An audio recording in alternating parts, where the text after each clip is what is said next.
arahnya itu berubah ketika pada saat mulai mencongkel. Kemarin kami sudah melakukan konformasi dengan mohon maaf dengan istri daripada korban terkait dengan CCTV. Kenapa bergeser?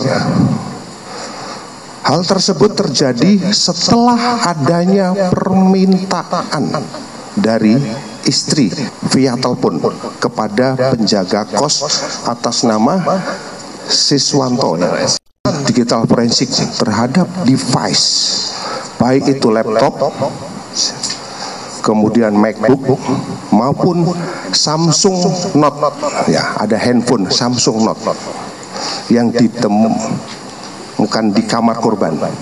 Ini ada satu handphone yang ditemukan di kamar korban. Ditemukan adanya histori pencarian tentang beberapa penyakit yang dialami oleh korban. Selain itu ditemukan riwayat komunikasi dengan pengguna akun. Tadi sudah disampaikan oleh tim dari digital forensik.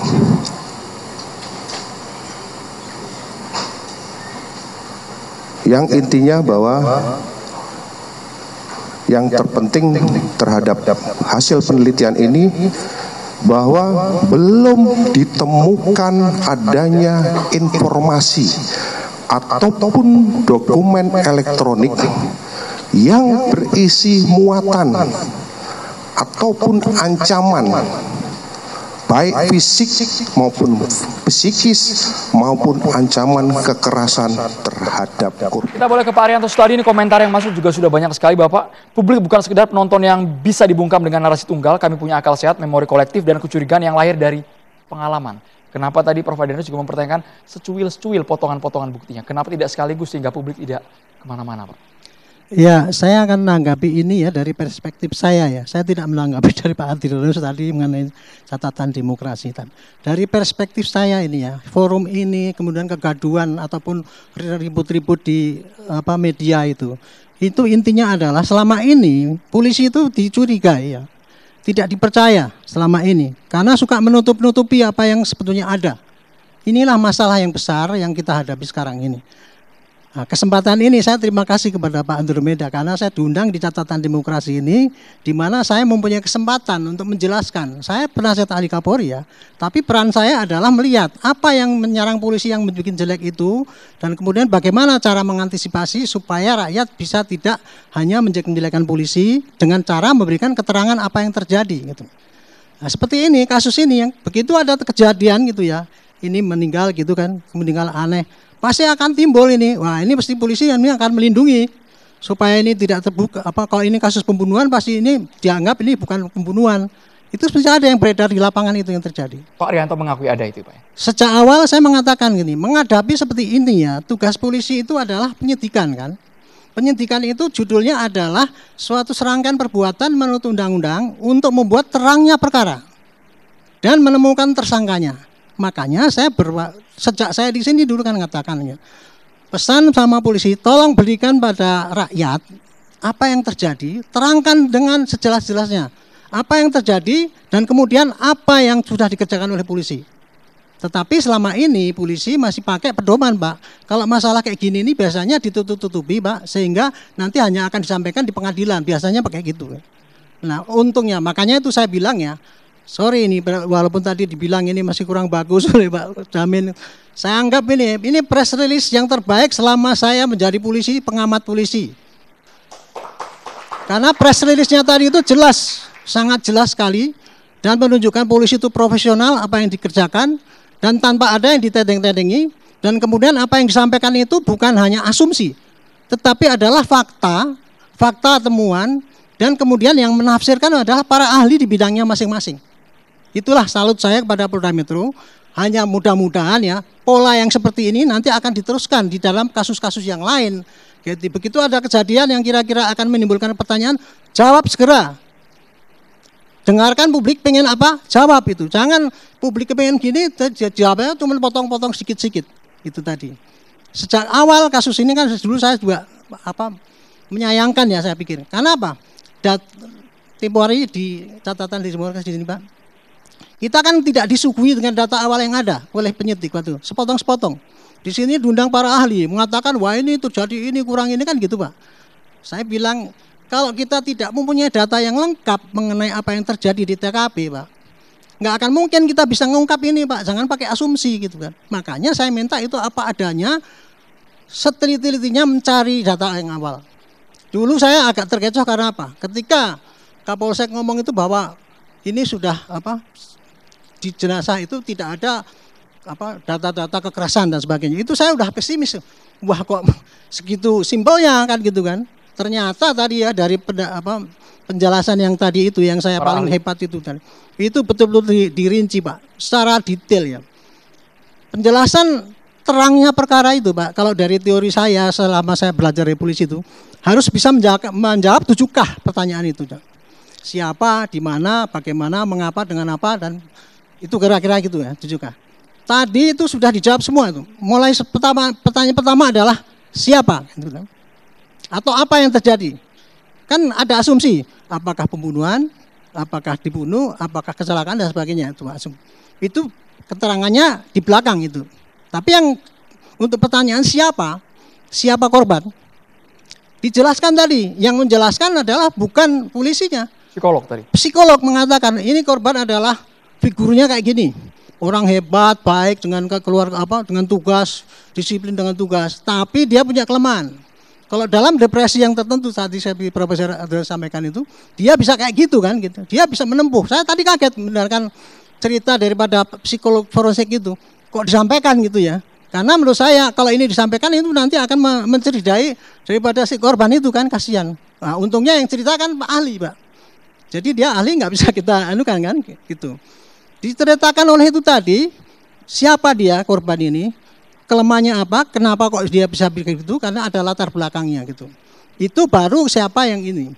Kemudian untuk pelakunya, penyidik kan mengatakan bahwa pelakunya itu tidak ada orang lain selain dia sendiri. Kan gitu kan. Itu disertai dengan bukti-bukti yang ada. Bukti mengenai, kalau untuk mengetahui siapa pelaku dan bagaimana kasusnya itu ya, itu mesti kita melihat dari jasa rekaman CCTV. Rekaman CCTV dan kemudian saksi-saksi yang ada melihat kejadian. Tapi kan kenyataannya kan itu kan di dalam nggak ada saksi-saksi yang lain kan. Makanya yang ada hanya bukti-bukti yang ketinggalan di situ. Di antaranya adalah sidik jari. Tadi dalam menerangkan bahwa di situ hanya sidik jarinya hanya satu orang yang identik itu tadi pun itu yang ngomong ahli Inavis, bukan penyidik. Menurut Inavis tadi mengatakan bahwa di semua situ sidik jari yang ketinggalan itu yang identik itu. Karena apa? Persyaratan untuk identik itu ada 12 titik. Hanya yang cocok dengan 12 titik itu hanya yang dilakban itu dengan si Arya Daru, korban sendiri. Jadi kesimpulannya tidak ada orang lain itu. Jadi pelakunya tidak orang lain ya, berarti siapanya itu ya cuma korban yang bisa diterangkan. Nah gitu ya. Terus kemudian apa lagi? Yang tadi CCTV. Dulu waktu saya kesini saya meragukan. Kalau sepanjang daripada rekaman-rekaman itu benar, maka memang kelihatannya tidak ada orang lain. Tapi kan dibantah sama pakar itu. Enggak, itu kan dulu ada blank spot. Kemudian CCTV, Pak Ito ngomong, kenapa kok madep sini kemudian itu. Tadi sudah dijelaskan. Ada request untuk digeser? Iya, ternyata digesernya itu ketika ibu istrinya itu menelpon kepada itu tukang penjaga kos untuk mendobrak. Ya, ketika akan didobrak supaya itu bisa direkam, diarahkan ke situ. Jadi ada tadinya nggak ke sana kok ke sini. Itu ternyata itu. Nah, jadi kan terjawab. Jadi dulu kecurigaan bahwa mungkin ada kesempatan orang lain masuk itu terjawab. Pak Arianto, sepertinya mahasiswa juga ingin bertanya kepada Bapak. Kami persilakan sebelum ke narasumber lain. Silakan Mas. Untuk per hari ini kan polisi telah mengumpulkan 103 barang bukti dan 26 saksi. Dan dalam menyelidiki kasus ini polisi juga melibatkan pihak keluarga, dokter forensik dan diploma luar negeri. Dan per hari ini polisi mengatakan bahwa kematian Arya Daru tidak ada keterlibatan orang lain dan tidak terdapat unsur tindak pidana. Yang ingin saya tanyakan, apakah pihak lain yang dilibatkan dalam penyelidikan kasus ini turut setuju atas statement polisi tersebut atau memang ada pendapat ataupun stigma lain yang sengaja ditutupi oleh polisi dan tidak dikatakan kepada publik? Namanya Makasih. siapa, Mas? Namanya siapa? Ruby, Pak. Silakan Pak Arianto. Baik, terima kasih. Makanya tadi di dalam gelar itu kan semua diundang. Dan yang di situ yang bicara bukan polisinya, bukan penyidik. Para ahli itu tadi bukan polisi itu, Dek. Jadi ahli psikologi forensik sendiri. Kecuali kalau lapor itu laborator polisi ya memang yang itu sudah mempunyai kualifikasi yang terbaik di Indonesia itu. Tapi kalau untuk ahli yang lain itu bukan dari polisi. Jadi apa yang disampaikan oleh mereka itu tadi tidak ada kayak model hakim itu dissenting opinion itu tidak ada. Yang disampaikan tadi itu hanya fakta yang terjadi di lapangan. Jadi ini bukan masalah pendapat ya, tapi fakta yang di lapangan. Seperti fakta apa rekaman dari CCTV itu tadi. Kalau dulu kan diragukan, jangan-jangan CCTV-nya itu apa? Ada potongan. Ada potongan gitu kan. Itu disebutkan potongannya itu tidak ada selama durasi dari 1 hari sampai terjadi itu tidak ada potongan-potongan itu. Sehingga itu bisa dijamin itulah kejadian yang sesungguhnya. Selama kejadian itu tidak ada orang pun yang kelihatan kan masuk atau apa. Ditambah lagi Pak Yusuf tadi mengatakan Kompolnas ngecek ke dalam sampai lihat perangkap 3 itu Pak. Jadi nggak mungkin seperti yang dulu sampaikan oleh Pak Ito itu katanya itu kemungkinan kan bisa dari luar gitu kan. Itu apa orang masuk kemudian ditutup dari luar kan ngunci sendiri tuh. Nggak bisa itu karena apa? Sama-sama mantan penyidik aja udah beda ya Pak. Iya makanya tuh. Ya itu kalau kita berasumsi boleh saja memang karena kita melihat data yang sepotong-sepotong itu tadi kita bisa menafsirkan yang lain-lain Pak itu. Begitu ada temuan itu di atas roof itu kan. Itu kan diumumkannya kan setelah 1 minggu atau 2 minggu. Ya 2 minggu kan. Pertama kali cuma ngomongkan itu tadi rekaman-rekaman yang ada di dekat itu. Tapi kemudian ada di roof sana. Lah kita pusing lagi kan. Nah, terus kemudian kalau di roof bisa ditafsirkan apa kalau orang mau bunuh diri itu lihat-lihat gitu kan gitu Pak. Ditafsirkan kan bisa jadi gitu. Nah, ternyata ya gambar yang di roof itu Pak sampai ke bawah itu hanya bisa membuktikan bahwa dia itu dari tempat itu sampai ke situ dan sampai beliau meninggal itu tidak ada orang lain yang masuk ke situ. Itu untuk mendukung itu. Jadi intinya begini, apa yang disampaikan oleh penyidik itu adalah suatu fakta maksimal yang bisa dikumpulkan oleh penyidik ya. Dengan penafsirannya menghadirkan semua ahli itu, gitulah kira-kira kesimpulannya ya. Dan kemudian kenapa kok pengumumannya tadi Pak Prof kok tidak tutup poin itu ya.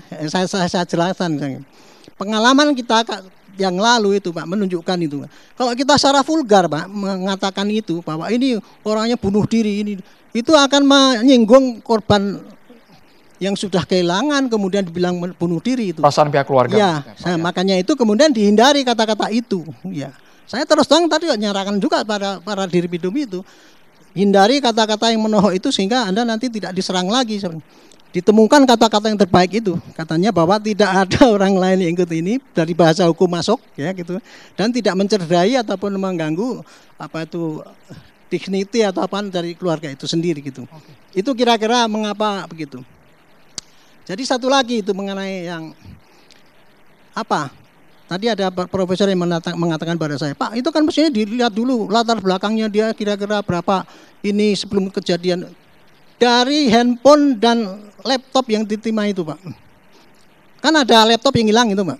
Laptop yang hilang itu adalah yang dipakai sampai kemudian off itu Pak. Ponsel ya yang kan, hilang seingat kami Pak Arianto. Ada ya, ponsel yang hilang. Iya itu ponsel yang hilang itu adalah ponsel yang dipakai telepon dengan istrinya sampai jam 9 kemudian off hilang. Itu kan question mark ya.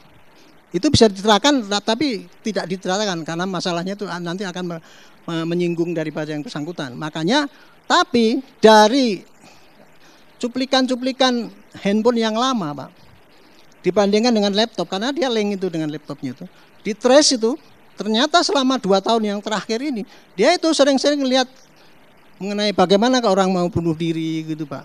Bagaimana kalau ini apa mengenai apa obat penenang dan sebagainya itu ada di situ sehingga sudah di trace itu Pak. Apa kenapa kok latar belakangnya kemudian jadi itu Pak. Jadi ini mudah-mudahan ya memang kalau publik ya pasti akan menduga apa polisi kan asal menyembunyikan aja. Tapi kalau dari tadi itu saya betul-betul saya astonis betul ya. Terperangah dengan kedetailan daripada penyidik yang melakukan tindakan ini. Oke, dan saya ini kira tidak ada perlakuan khusus sama sekali Pak Arianto, ya, Prof. Tidak ada perlakuan khusus sama sekali.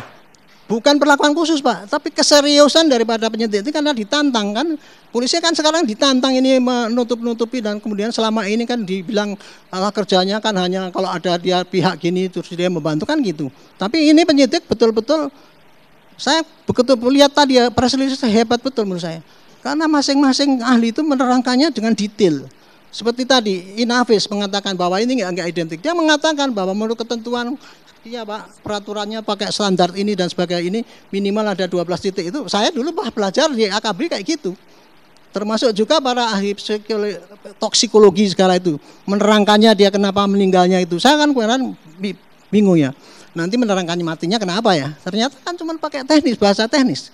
Bahwa meninggalnya di dalam sini tidak ada kelainan toksin yang ada di dalam sini. Tidak ada obat-obat yang membuat mati orang, misalkan apa racun atau sianida atau apa dan sebagainya. Tetapi yang ada adalah bekas-bekas luka-luka sini. Ini sekaligus menjawab bahwa karena orang akan berteori kan kalau ada orang mati itu masih meronta-ronta gitu dan sebagainya. Jadi ternyata menurut terjawab Pak dengan Arianto, keterangan kasus itu. ini sudah betul-betul terang benderang, sudah clear, harusnya publik puas dengan hasil penyelidikan pihak kepolisian. Sesaat lagi kita akan kembali tetaplah di Catatan Demokrasi pemirsa.